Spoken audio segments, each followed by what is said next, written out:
Hello दोस्तों, अगर आप अपना करियर मर्चेंडाइजिंग बनाना चाहते हैं तो ये वीडियो आपके लिए है। क्योंकि इस वीडियो में मैं आपको मर्चेंडाइजिंग में कैसे कोर्स करते हैं, किस कोर्स में क्या स्कोप है, सैलरी क्या है, किस तरह की रिस्पॉन्सिबिलिटीज़ होती हैं, सारी चीज़ें। हालांकि मैंने 3 महीने पहले एक वीडियो बनाई थी, लेकिन वो इतना डिटेल में नहीं थी। लेकिन ये वीडियो थोड़ी सी डिटेल में है, क्योंकि मेरे साथ हैं आज शालिनी जी, जो कि एज एन सीनियर मर्चेंटाइजर पिछले 10 सालों से काम कर रही हैं। और इनसे हम वन बाय वन सारी चीज़ें जानेंगे और समझेंगे। तो चलते हैं शालिनी जी के पास।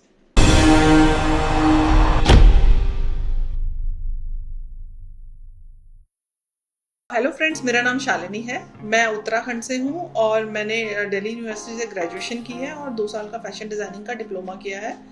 और अभी मैं एक एक्सपोर्ट हाउस में एज अ सीनियर मर्चेंडाइजर काम कर रही हूँ। तो शालिनी जी, सबसे पहले हम जानना चाहेंगे कि मर्चेंटाइजिंग में अगर कोई आना चाहे तो उसको कब करना चाहिए? 12 के बाद करना चाहिए, ग्रेजुएशन के बाद करना चाहिए, किस तरह के डिग्री डिप्लोमा होते हैं?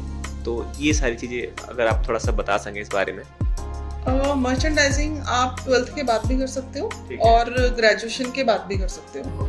लेकिन जो प्रेफरेंस होनी चाहिए वो 12th के बाद। अगर आपको अपनी स्ट्रीम आपने चूज कर ली है तो आप 12th के बाद अगर इसमें आ जाएंगे तो आपका वो टाइम सेव हो जाएगा।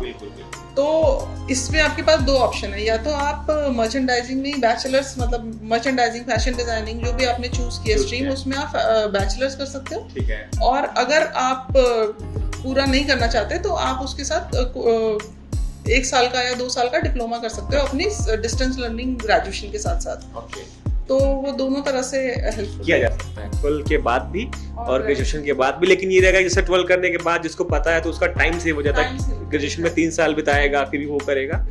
तो मैं समझ रहे होंगे कि क्या कहने का मतलब कि अगर आप ग्रेजुएशन किसी और फील्ड से कर रहे हो तो 3 साल आपका उसमें जाएगा, फिर आप मर्चेंडाइजिंग में आओगे। तो 12 के बाद ही अगर करते हो तो आप बहुत अच्छा इसमें करियर बना सकते हो, आपका टाइम भी सेव हो जाएगा। तो अगर हम बात करें सर्टिफिकेशन या डिप्लोमा, जैसे होता है कि जैसे किसी ने ग्रेजुएशन कर ली, उसके बाद उसका इंटरेस्ट जगा कि यार मेरे को इस लाइन में करना है, तो उसके लिए क्या हो सकता है? उसके लिए वो इसमें मास्टर्स कर सकते हैं और अदरवाइज आप डिप्लोमा कोर्सेज चूज कर सकते हो, जो कि 1 साल का या 2 साल का डिप्लोमा, जिससे कि आपको एटलीस्ट उसकी बेसिक नॉलेज भी मिल जाएगी और आप कहीं पे जॉब स्टार्ट करने के लिए आपके पास इंफॉर्मेशन, उतनी नॉलेज है जो आप शुरू कर सकते हो। अच्छा, तो अगर फीस आइडिया का हम बात करें कि ग्रेजुएशन में अगर कोई करता है तो कितना फीस लगता है, एक आइडिया की बात करें, और अगर कोई सर्टिफिकेशन या डिप्लोमा करता है तो कितना है? अगर आप 12th के बाद बैचलर्स करना चाहते हैं फैशन इसमें, तो आपको खर्चा, मतलब जो हमारे जो मेन इंस्टीट्यूट हैं उसमें national institute of fashion technology है, उससे अगर आप करते हैं तो आपको अराउंड 12 से 14 लाख का खर्चा आ जाएगा। और अदरवाइज अगर आप डिप्लोमा करना चाहते हैं जिस 1 साल का या 2 साल का, तो 2 साल के डिप्लोमा में आपको जो खर्चा आएगा वो प्राइवेट इंस्टीट्यूट में 1.5 लाख तक, 1.5 से पौने 2 लाख तक का खर्चा आता है। और अगर 1 साल का करते हो तो उसको आप हाफ कर लीजिए, 70-80 हज़ार रुपए में हो जाएगा। अच्छा, तो यानी अगर आप ग्रेजुएशन करना चाहते हैं रेप्यूटेड जो आपने बताया इंस्टीट्यूट से, तो 10 से 12 लाख, और सर्टिफिकेशन या डिप्लोमा के लिए 1 लाख से 2 लाख। अगर 2 साल का करते हैं तो 2 लाख, 1 साल का करते हैं तो 1 लाख के अंदर। अच्छा, अगर कोई भी कैंडिडेट इसका डिग्री या डिप्लोमा करके ज्वाइन करता है कहीं, तो उसको स्टार्टिंग में सैलरी एज एन फ्रेशर क्या एक्सपेक्टेशन, यानी एक एवरेज मान के चले क्या मिल सकती है, और 5 साल बाद किस सैलरी को वो टच कर सकता है, मतलब किस सैलरी तक पहुंच सकता है? अगर आप कोई डिप्लोमा करके जॉब स्टार्ट करते हैं तो आपको 20 से 25 हज़ार रुपये पर मंथ की जो जॉब है वो इजीली मिल जाएगी। अगर आपने बैचलर्स किया है तो 30 to 35,000 rupees per month salary जो है वो अभी आज की डेट में फ्रेशर को मिल जाती है। और अगर मैं बात करूँ कि इसमें ग्रोथ क्या है 5 साल की, तो 5 साल में देखो, सबसे पहले तो आपके इंटरेस्ट के ऊपर डिपेंड करता है कि आप कितने इंटरेस्ट के साथ अपने काम को कर रहे हो। और अदरवाइज इसमें जैसे अगर हम बात करें 5 साल के ग्रोथ की, तो आपको 50 to 60,000 रुपीज़ जो है वो 5 साल में आप इजीली अचीव कर लोगे। बाकी जैसा कि होता है कि जैसे थोड़ा बहुत डिपेंड करता है कंपनी के ऊपर, आप कितना लर्न कर रहे हो, आपने कितना सीखा, कितने आप कैपेबल हो, क्योंकि प्राइवेट में एट द एंड वर्क आपका मैटर करता है। तो ये चीज़ें तो मैटर करती हैं किसी भी प्रोफाइल में हो। हाँ, वर्क क्वालिटी तो डेफिनेटली मैटर करती है, कि वही इसीलिए मैंने कहा कि आपकी इंटरेस्ट कितना है, आप कितने इंटरेस्ट के साथ अपने काम को कर रहे हो, तो वो डेफिनेटली आपकी सैलरी में इफेक्ट करेगा। तो शालिनी जी, अगर हम बात करें कि मर्चेंटाइजिंग जो होती है, चाहे वो एक्सपोर्ट हाउस हो गया या टेक्सटाइल इंडस्ट्री हो गई, किस तरीके का काम रहता है, किस तरह की रिस्पॉन्सिबिलिटीज रहती हैं और वर्क प्रोसेस क्या होता है, किस तरह के चैलेंजेस रहते हैं?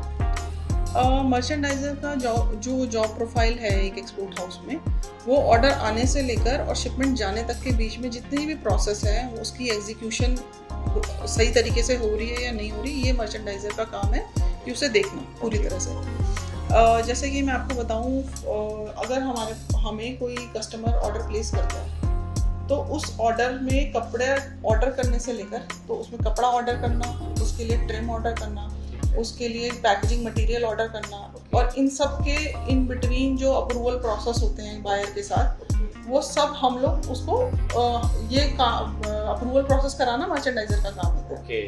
और इन बिटवीन शिपमेंट जाने तक जो भी बीच में प्रोसेस है, कपड़ा सही तरीके से आ रहा है या नहीं आ रहा, या प्रोडक्ट सही बन रहा है या नहीं बन रहा, पैकेजिंग उसकी सही हो रही है या नहीं हो रही, तो वो सारा हमें प्रोडक्शन टीम के साथ एग्जीक्यूट करना होता है कि वो उस चीज़ को पूरी तरह से फॉलो कर रहे हैं, कस्टमर की रिक्वायरमेंट या नहीं कर रहे।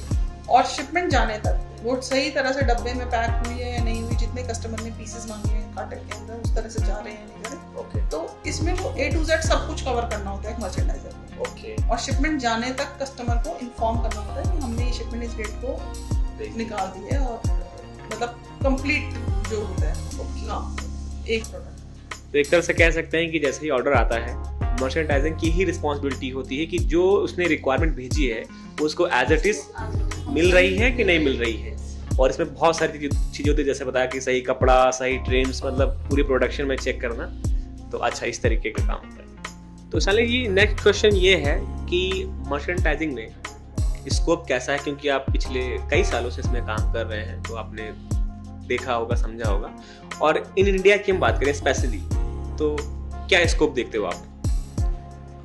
इसमें मर्चेंडाइजिंग में मैं कहूँगी इसमें बहुत अच्छा स्कोप है, क्योंकि अभी आज की डेट में जो एक्सपोर्ट हो रहा है वो गारमेंट का, टेक्सटाइल का, पेट प्रोडक्ट का, और बहुत सारी चीज़ें ऐसी हैं कि उसमें मतलब उसमें जॉब अपॉर्चुनिटी आपको मिलती रहेंगी। दूसरी चीज़, अगर आप कहो कि पे पैकेज का इसमें कैसा रहता है, तो अगर आप काम शुरू करते हो, तो जैसा कि मैंने आपको बताया था 25 से 30 हज़ार का एज अ फ्रेशर है, और 5 साल में आप 50 हज़ार की डेडलाइन, मतलब 50 हज़ार तक मीट कर सकते हो, 50 से 60 हज़ार। इसके अलावा अगर आप इसमें और अच्छे से अपने काम को जान रहे हैं, और आप कस्टमर को उस तरह से आपकी इंफॉर्मेशन जो उसे चाहिए, जो क्वालिटी चाहिए, आप मीट कर पा रहे हैं, तो आप बाइंग एजेंसी में भी अपनी करियर ट्राई कर सकते हैं। क्योंकि आज के टाइम पे जो बायर है वो लोग अपनी लाइसेंस ऑफिस यहाँ पर खोल देते हैं, तो उसमें क्या होता है कि वो लाइसेंस ऑफिस के थ्रू एक्सपोर्टर से काम करते हैं। क्योंकि एक अगर अच्छा मर्चेंडाइजर है और बायर की रिक्वायरमेंट बहुत अच्छी तरह समझ सकता है, तो बाइंग एजेंसी में भी अच्छी से काम कर सकता है, और उसमें आपकी जो सैलरी पैकेज है, पर्क्स है, वो आपको एक्सपोर्ट हाउस के कंपैरिजन में और अच्छा मिलता है। तो अगर जैसे मैं टेक्सटाइल इंडस्ट्री की बात करूँ, तो कपड़े से रिलेटेड सारी चीज़ें हम विदेश भेजते हैं। एक्सपोर्ट हाउस की बात करूँ तो सेम हो गया कि जहाँ से सारा हमारा मटेरियल एक्सपोर्ट हाउस बाहर भेजता है, वो एक्सपोर्ट हाउस हो गया। तो ये बाइंग एजेंसी, जैसे आपने बताया, थोड़ा सा इसको डिटेल में अगर बताना चाहें, क्या होती है बाइंग एजेंसी? और बाइंग एजेंसी एक तरह से इमीडिएटर होता है इसके बीच में, एक्सपोर्टर के और बायर के बीच में। और जो भी कस्टमर की रिक्वायरमेंट है वो अपने बाइंग एजेंट को पहले बताते हैं। ठीक है। उनको काफ़ी डिटेल में ट्रेनिंग दी हुई होती है, तो जो एक तरह से वो बायर का ही काउंटर पार्ट होता है यहाँ पर। और जो भी इंफॉर्मेशन उन्हें, बायर को जो रिक्वायरमेंट है, वो बाइंग एजेंट जो है उन्हें लाके देता है। तो बाइंग एजेंट का रोल इसलिए थोड़ा सा वाइड हो जाता है, उसे एक तो जो सोर्सिंग करनी है वो किसी एक जगह से नहीं करनी, एक एक्सपोर्ट हाउस से नहीं करनी, वो उसके मतलब वो कहीं से भी कर सकता है, कहीं से फुलफिल कर सकता है, वो इंडिया से भी कर सकता है, वो पाकिस्तान, चाइना, कहीं से भी उसको अवेलेबल करा सकता है उसकी रिक्वायरमेंट। क्योंकि बायर्स का क्या होता है कि उनके प्राइस टारगेट सेट होते हैं, उनको बिल्कुल शार्प प्राइस चाहिए, तो शार्प प्राइस उन्हें जहाँ से मिलता है वो बाइंग एजेंट उनको उनकी रिक्वायरमेंट के अकॉर्डिंग अवेलेबल करा देता है। तो आई थिंक आप लोगों को बेसिक आइडिया लग गया होगा कि क्या होती है मर्चेंडाइजिंग, कैसे इसमें करियर बना सकते हैं, कब करना चाहिए, क्या सैलरी होती है, किस तरह के काम होता है, ये सारा आपको आइडिया लग गया होगा। लेकिन अभी भी अगर कुछ क्वेश्चन रह गए हों तो प्लीज़ कमेंट करिए, मैं पर्सनली उसका रिप्लाई करूंगा। और वीडियो को लाइक कर दीजिए, चैनल को सब्सक्राइब ना किया हो प्लीज़ सब्सक्राइब कर दीजिए। और शालिनी जी, आपका बहुत बहुत धन्यवाद, वर्किंग टाइम में से आपने टाइम दिया। Thank you. और ऐसे ही वीडियोस के लिए मेरे साथ जुड़े रहिए। बहुत जल्द मिलते हैं नेक्स्ट वीडियो में, तब तक के लिए बाय बाय।